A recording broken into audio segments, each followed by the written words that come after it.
ఒకప్పుడు Google pay అలాగే phone pay ఈ రెండు కూడా జస్ట్ మీ ఫ్రెండ్ కి 10 రూపాయలు ట్రాన్స్ఫర్ చేయండి 50 రూపాయల క్యాష్ బ్యాక్ ఇచ్చింది. 50 ఏంది ఒక్కొక్కరికైతే 1000 రూపాయలు కూడా ప్రొవైడ్ చేశారు. అలాగే ఊబర్ ఓలా కొత్తగా మనకి ఇంట్రడ్యూస్ అయినప్పుడు జస్ట్ ఫ్రీ రైడ్ చేయండి, మీ ఫ్రెండ్స్ అండ్ ఫ్యామిలీ మెంబర్స్ ని తీసుకెళ్ళండి, తిరగండి అని చెప్పి చాలా రైడ్స్ ని అయితే మనకి ఫ్రీగానే ఆఫర్ చేయడం జరిగింది కొన్ని రోజుల పాటు. అలాంటివి ఈ రోజు అప్పుడు మనం తిరిగినటువంటి రైడ్లకి అలాగే అప్పుడు వాళ్ళు ఇచ్చినటువంటి క్యాష్ బ్యాక్స్ అన్నిటికీ కూడా ముక్కు పిండి మరి డబ్బులు వసూలు చేయడం అయితే జరుగుతుంది. దీని అన్నిటికీ కారణం ఏంటి అంటే ఇవి మార్కెట్ లో మోనోపోలీ అవ్వటం. మోనోపోలీ అంటే ఇంకొకళ్ళకి ఛాన్స్ ఇవ్వకుండా, ఇంకొక కంపెనీని ఎదగనివ్వకుండా వీళ్ళ కంపెనీని ఎక్కువగా ప్రమోట్ చేస్తూ వీళ్ళ కంపెనీని ఎక్కువగా పబ్లిక్ ని యూజ్ చేసేలాగా చేయటాన్నే మోనోపోలీ అని అంటాం. ఈ మోనోపోలీ అనేది ఈ కామర్స్ వెబ్సైట్ లో కూడా వచ్చేసింది. ఒకప్పుడు ఫ్రీగా మనకు డెలివరీ చేసినటువంటి ఈ కామర్స్ కంపెనీస్ ఈ రోజు షిప్పింగ్ ఛార్జెస్ అనే 49 రూపాయలు. అలాగే ఇంకొక ఇంట్రెస్టింగ్ విషయం ఏంటి అంటే ప్లాట్ఫామ్ ఫీజ్ అని చెప్పి 100 రూపాయల దాకా మన దగ్గర ఛార్జ్ చేయడం అయితే జరుగుతుంది. దీని అన్నిటికీ కారణం ఏంటి అంటే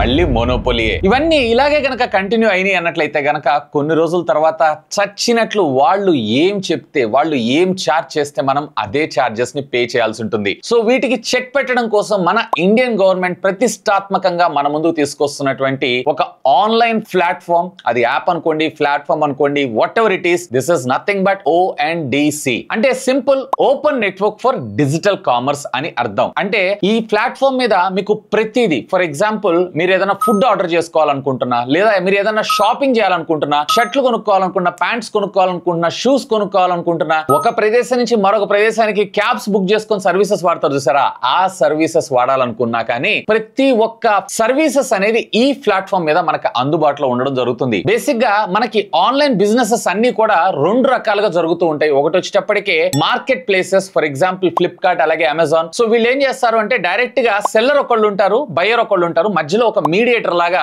వ్యవహరిస్తూ అక్కడ ఉన్నటువంటి ప్రోడక్ట్ ని తీసుకొని వచ్చి మన దగ్గర డెలివరీ చేసినందుకు వీళ్ళు కొంత కమిషన్ అయితే చార్జ్ చేయడం జరుగుతూ ఉంటుంది. దీన్నే మనకి మార్కెట్ ప్లేస్ అని అంటాము. సో ఈ మార్కెట్ ప్లేస్ ని యూజ్ చేసుకున్నందుకు ఎవరైతే వినియోగదారుడు ఉంటాడో అలాగే సెల్లర్ ఉంటారో వీళ్ళిద్దరూ కొంత అమౌంట్ ని రుసుము రూపంలో, ఫీజు రూపంలో చెల్లించాల్సి ఉంటుంది. సో వాటి మీద ఈ ఆన్లైన్ ఈ కామర్స్ ప్లాట్ఫామ్స్ అనేవి బతకడం జరుగుతూ ఉంటుంది. ఫర్ ఎగ్జాంపుల్ ఇప్పుడు మనం ఆన్లైన్ షాపింగ్ అనగానే గుర్తొచ్చేది ఏంటిది? ఫ్లిప్కార్ట్ అలాగే అమెజాన్. మహా అయితే పేటిఎం, మీషో ఇలాంటివి కూడా గుర్తొస్తుంటాయి కానీ చాలా తక్కువగా వాడుతూ ఉంటాం. వీటిని పక్కకు పెడితే మరి ఆఫ్లైన్ లో కిరాణా షాప్ వాడు, లేదన్నట్లయితే ఆఫ్లైన్ లో ఉన్న బట్టల దుకాణం వాళ్ళు ఏం కావాలి? సో వీళ్ళందరికి కూడా ఒక ఆపర్చునిటీని క్రియేట్ చేద్దాము అన్న ఉద్దేశంతో మన ఇండియన్ గవర్నమెంట్ తీసుకొచ్చినటువంటి ప్లాట్ఫామే ఈ ONDC. ఇక ఇన్వెంటరీ మోడల్ కూడా మరొక kind of business. For example వీళ్ళు ఏం చేస్తారంటే ఒకటేసారి బల్క్ లో కంపెనీ దగ్గర నుంచి ప్రొడక్ట్స్ అయితే పర్చేస్ చేస్తూ ఉంటారు. ఫర్ ఎగ్జాంపుల్ డిమార్ట్ కావచ్చు, రిలయన్స్ కావచ్చు, లేదా క్రోమా కావచ్చు. సో ఇవన్నీ కొనుక్కున్న తర్వాత వీళ్ళు ఆఫ్లైన్ అలాగే ఆన్లైన్ రెండిటిల్లో కూడా వీళ్ళ ప్రొడక్ట్స్ అనేది సెల్ చేయడం జరుగుతుంది. ఇక్కడ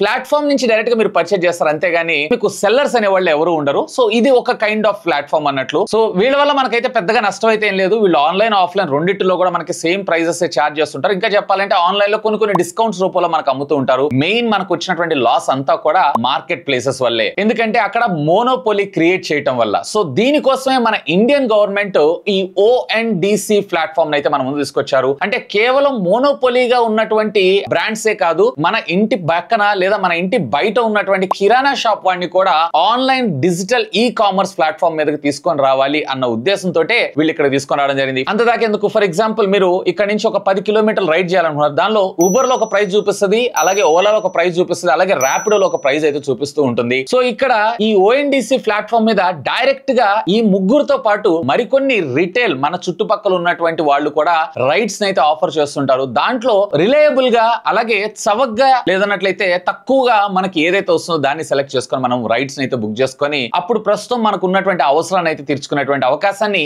ఈ ONDC అయితే తీర్చడం జరుగుతూ ఉంటుంది. ఈ ONDC అనేది మన ఇండియన్ గవర్నమెంట్ UPI పేమెంట్ తర్వాత ప్రతిష్టాత్మకంగా చేపట్టినటువంటి ప్రాజెక్ట్. ఇది UPI ఎంత పెద్ద సక్సెస్ నేను స్పెషల్ చెప్పాల్సిన అవసరం లేదు. Almost Middle East like Dubai, అలాగే Asian countries like Singapore, even Europe లో కూడా మన UPI సర్వీసెస్ వాడుతున్నారు అంటే ఇది అతిశయోక్తి ఏం కాదు. అంతదాకెందుకు, ఇవాళ రేపు నేను వ్యాలెట్ అయితే బయట క్యారీ చేయడం మర్చిపోయాను. ఎందుకంటే ఆఖరికి పాలు, పెరుగు లేదా వెజిటబుల్స్ పర్చేజ్ చేయడానికి వెళ్ళినా కానీ ప్రతి ఒక్క దగ్గర కూడా మనకి QR కోడ్ అనేది అవైలబుల్ ఉంది. సో సింపుల్ QR కోడ్ తో నేను పేమెంట్స్ అయితే చేస్తున్నాను. సో అంత లెవెల్ UPI పేమెంట్ సర్వీసెస్ అయితే మనకి అవైలబుల్ లో ఉంది. సేమ్ అదే కైండ్ ఆఫ్ థింగ్ ని ఈ ONDC లో కూడా డెవలప్ చేయాలి అన్న ఉద్దేశంతో ఈ ప్రాజెక్ట్ ని ఆధార్ కార్డ్ ఎవరైతే సక్సెస్ఫుల్ గా కంప్లీట్ చేశారో నందన్ నీల్కని గారు, ఇతను ఆల్మోస్ట్ అందరికి అందరికి తెలిసే ఉంటారు. ఇన్ఫోసిస్ ఉంది కదా, సో దీనికి సంబంధించినటువంటి ప్రెసిడెంట్ కో ఫౌండర్ అనుకుంటా. సో ఇతనికే ఈ ప్రాజెక్ట్ ని కూడా అప్పచెప్పడం అయితే జరిగింది. మోస్ట్లీ 2025 కల్లా, ఇప్పుడు ప్రస్తుతం ఆల్రెడీ పేటిఎం లో మీకు ONDC అయితే అవైలబుల్ ఉంది. ONDC ద్వారా ఫుడ్ కూడా ఆర్డర్ చేసుకోవచ్చు. ఈవెన్ మెక్డానల్డ్స్ కానీ ఇట్లాంటివి కూడా చాలా చవకగా దొరుకుతాయి కంపేర్ టు స్విగ్గీ అలాగే జొమాటో వీటన్నిటికన్నా గానీ. సేమ్ అదే విధంగా అన్ని సర్వీసెస్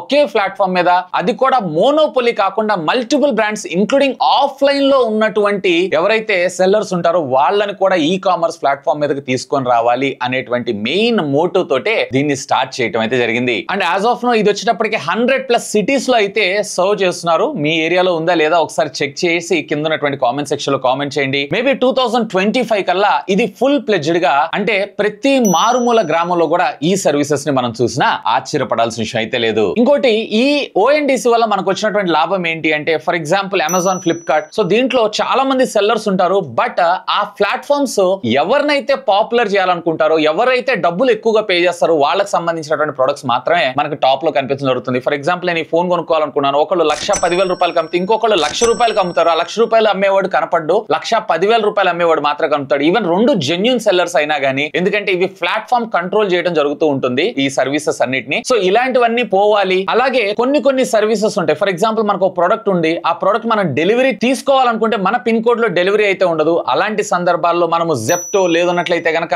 ఇన్స్టామార్ట్ ఇలాంటి సర్వీసెస్ ని యూజ్ చేసుకుని డెలివరీ చేసుకునేటువంటి ఫీచర్ ని కూడా మనకి ఇందులో ఇంటిగ్రేట్ చేయడం జరుగుతుంది. విచ్ ఈస్ కూల్ కదా. అంటే అమెజాన్ లో ఆర్డర్ చేస్తాము, డైరెక్ట్ గా డిన్జో లేదన్నట్లయితే జెప్టో లేదన్నట్లయితే ఇన్స్టామార్ట్ ద్వారా ఆ ప్రొడక్ట్ మన ఇంటి దాకా చేరవేయడం జరుగుతూ ఉంటుంది. Such a cool thing. So ఈ ప్లాట్ఫామ్ మనకి ఫుల్ ప్లెడ్జ్డ్ గా, అంటే ప్రతి ఒక్క గ్రామంలో పని చేయడానికి మారుమూల ప్రాంతంలో కూడా ఇప్పుడు మనకి అమెజాన్, ఫ్లిప్కార్ట్, స్విగ్గీ ఇలాంటివన్నీ పనిచేస్తున్నటువంటి వాటన్నిటిలో కూడా వర్క్ చేయడానికి 2025 దాకా మనకి టైం పట్టేటువంటి అవకాశం ఉంది. మోస్ట్లీ ఇంకొక 1 year లో ఈ సర్వీసెస్ ని మనం ఎక్కువగా యూజ్ చేసేటువంటి అవకాశం ఉంది. దీనివల్ల మనకి ఆన్లైన్ ప్లాట్ఫామ్ ఫీజు కట్టాల్సిన అవసరం లేదు, డెలివరీ ఛార్జెస్ కట్టాల్సిన అవసరం లేదు. అండ్ ఒక ప్రోడక్ట్ ని మల్టిపుల్ సెల్లర్స్ అమ్ముతూ ఉంటారు కాబట్టి కాంపిటీషన్ పెరిగి మోనోపోలీ అనేది ఉండదు కాబట్టి మంచి అట్రాక్టివ్ అలాగే రీజనబుల్ ప్రైస్ లో మనకు ఆ ప్రోడక్ట్ దొరికేటువంటి అవకాశం అయితే ఉంది. నేనైతే కనుక ఖచ్చితంగా ఈ ప్లాట్ఫామ్ అనేది ఎంత వీలైతే అంత త్వరగా అవైలబుల్ లోకి రావాలి. సో దట్ మనకు కావాల్సినటువంటి ప్రోడక్ట్ ని, మనకు కావాల్సినటువంటి ప్లాట్ఫామ్ మీద మనకు కావాల్సినటువంటి డెలివరీ పార్ట్నర్ తో మనం డెలివరీ తీసుకునేటువంటి అవకాశం అయితే ఉంది. ముఖ్యంగా చెప్పాలంటే